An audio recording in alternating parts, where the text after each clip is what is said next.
Құрметті жамағат, ағайын туыс бауырлар, құда жекжат көршілер мен ауыл бастар.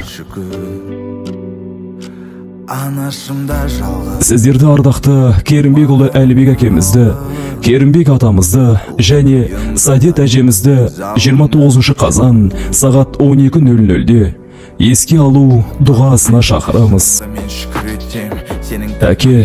Әкешім, қалың қалай? Жүрмісің түнгі құма жақындамай? Ақ жүзіңді әкешім еске алып, бүгін сені қаттырақ сағынғандай. Әкетайым, мекенің алыс білем, сол мекенге түбінде менде кірем. Түсіме жиі кіріп тұршы әке, бұл менің саған деген сәлем демем. Сағындым атамды, сағындым апамды, бәрінен де ардақты, бәрінен де салмақты.